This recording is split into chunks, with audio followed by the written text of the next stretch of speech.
Please join me in welcoming Mr. Jeff Strain.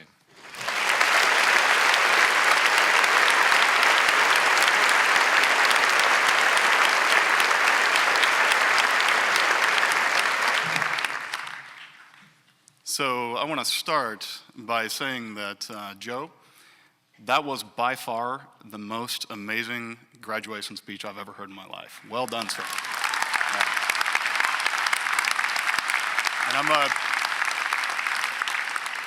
little bit intimidated to be following you up here, so. So I have both the 2014 version of my speech and the 1991 version of my speech, just in case things don't go well. So.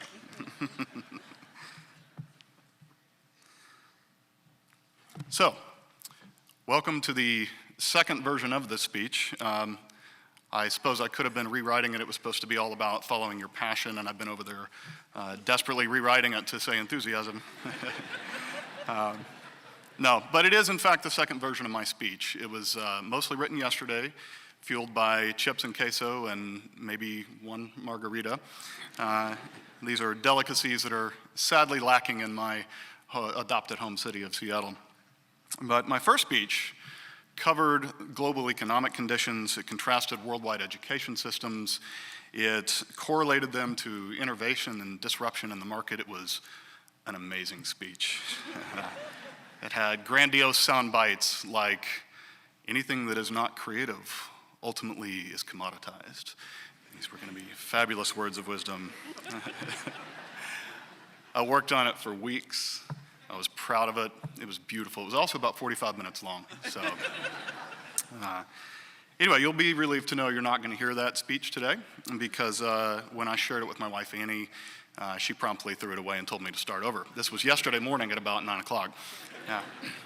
She did do it, though, with a warm smile and a gentle pat on my shoulder. She is a true Southern woman in that, so thank you, Annie, for that.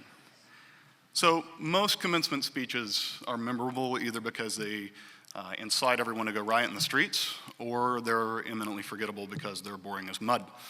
I don't think that what I was going to say would have incited you to go riot in the streets, and so I can only assume that it was boring as mud. But if you do go riot in the streets and you go down San Pedro, then I want to go with you because the original Taco Cabana is right there in McCullough, and I would definitely like to stop by for that. So when I asked her what was wrong with it, she said, look, you believe in Trinity, you believe in the program, you believe these students are going to do well, and that's all you need to say. And she's right. That is what I want to say. I do believe all that, and that is instead what I've rewritten my speech to focus on. So instead of focusing on impressing you with my deep thoughts about the world and your role in it, I'm instead going to try to impress you with my deep thoughts on you and why I think you're going to do well in the world. So last time I was here in Laurie Auditorium was in 1991. I was listening to a commencement speaker whose name I can't recall talk about things I can't remember at all. We didn't take to the streets to protest afterwards, so I can only assume it too was boring as mud. So, and like you, I was sitting there patiently waiting for all the speeches to end so I could walk across the stage, make my parents and grandparents happy, get my diploma, and blaze off into the world to seek my fortune. My hair was a little bit darker, maybe a little bit bigger. Cell phones came in suitcases, and the internet was something you dialed into. Also, I think a famous 80s band named Duran Duran had just played a show here the week before commencement, so it was a good time. I had a computer science degree and a starter job at Texas Instruments just waiting for me. And it was going to be sexy work. I was going to get to do the kind of deep R&D, high-tech stuff that graduates only dream of. Yeah, I was going to be writing software for laser printers. And it was Never in my wildest dreams did I think that I would be building my career in the game industry. I certainly played a lot of games while I was here at Trinity. In fact, my mother, who had gone back to school to get her accounting degree to support me and send me to Trinity, called me one night at about 8 o'clock in the evening, middle of the week. I'd been playing on a Sega console game system with my roommate for about 8 solid hours at that point, I think. Yeah, I think the name of the game we were playing was Altered Beast, something like that. So the phone rings, and my roommate answers and hands me the phone, says, "It's your mom," and there was the needle scratch of the record right there. And so, "Hello? Jeff, this is your mother." "Hi, Mom, what's up?" "I've been running the numbers. It's costing your father and me $22.50 an hour to send you to Trinity."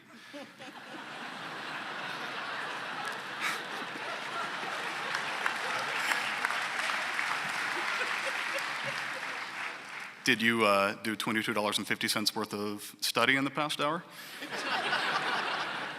I said, "Mom, can I call you back in about an hour?" I can't actually remember how I answered her, but I think it was probably at least a few days before we fired up Altered Beast again.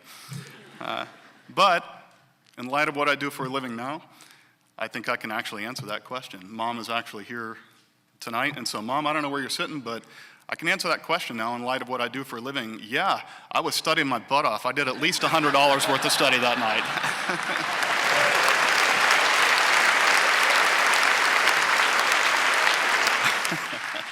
So nobody could have imagined at that time that video games would wind up being a multi-billion-dollar industry that eclipsed Hollywood.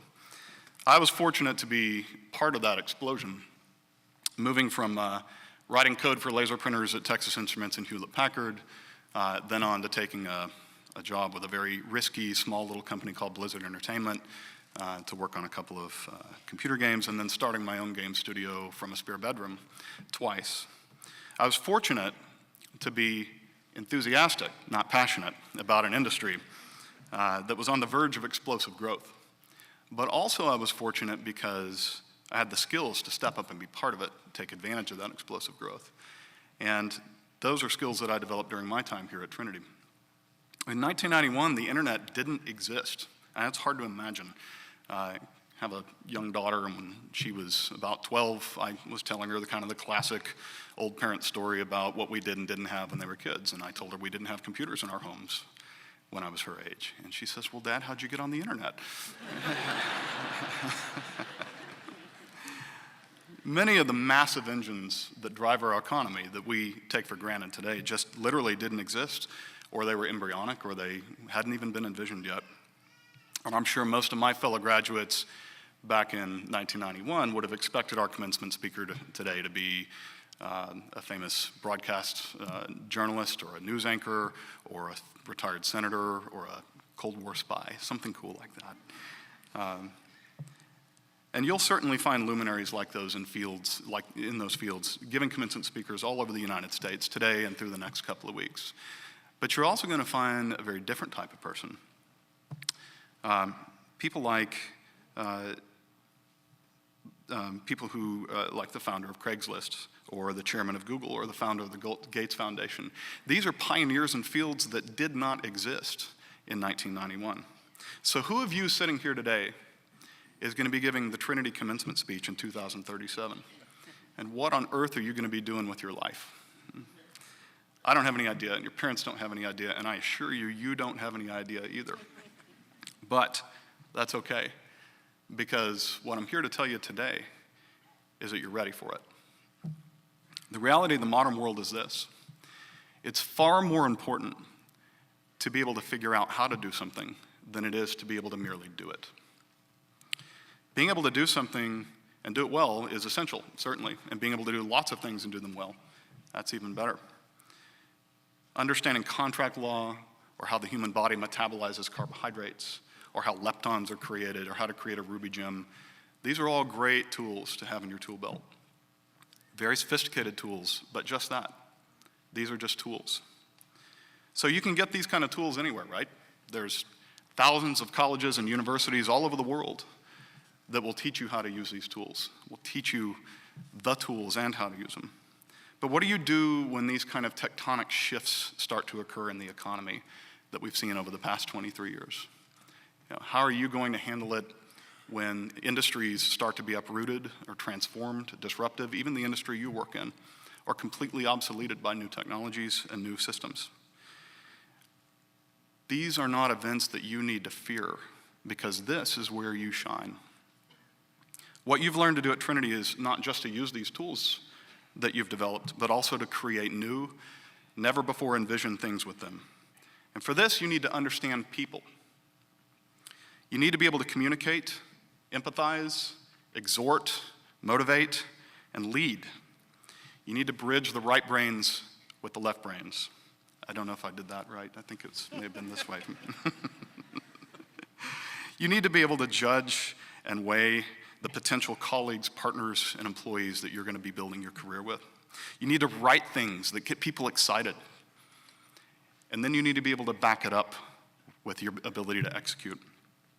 You need to think on your feet.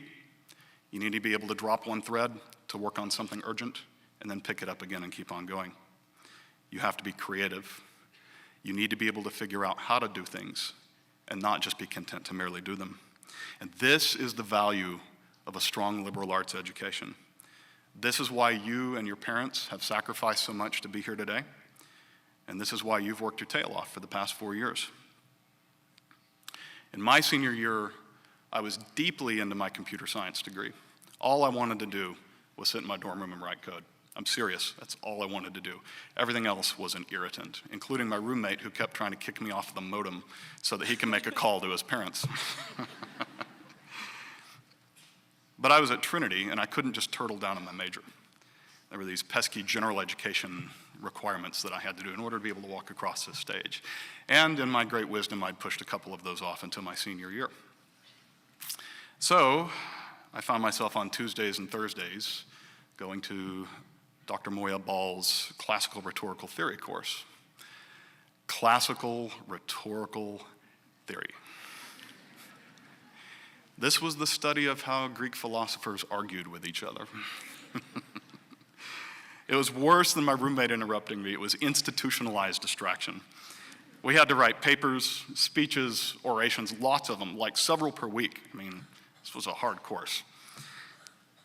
But after a few weeks, I realized I was really enjoying it. I was looking forward to getting to class. It was incredibly refreshing to be thinking about something completely different, to be around people, because most of the people in the course were taking a major in something aligned to that. I was the only computer science dweeb in the class.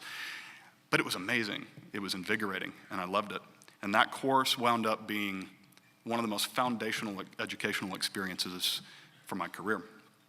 One of the sharpest tools in my tool belt across the foundation of 2 different companies. It's a tool that came out when I was designing websites or pitching to investors or trying to negotiate with publishers or trying to convince some really talented Pixar animator to come work at my tiny little game startup. So these philosophy, art history, political science, anthropology, sociology, Middle Eastern history, literature, and rhetorical theory courses that you've been taking over the past 4 years have taught you how people think and what motivates them and what inspires them. They've taught you how to talk with people who have different perspectives than your own. And they've given you intangible skills to help you collaborate, motivate, and complement others. They've exposed you to professors and students in other disciplines, widening your perspective and helping you understand a broad spectrum of people, rather than just those who are similar to you. So my Trinity education enabled me to be a successful entrepreneur. But these special skills you get with a rigorous liberal arts education are going to serve you wherever you go and whatever you do. You may be an innovator at a nonprofit that you feel passionate about. You may be a teacher.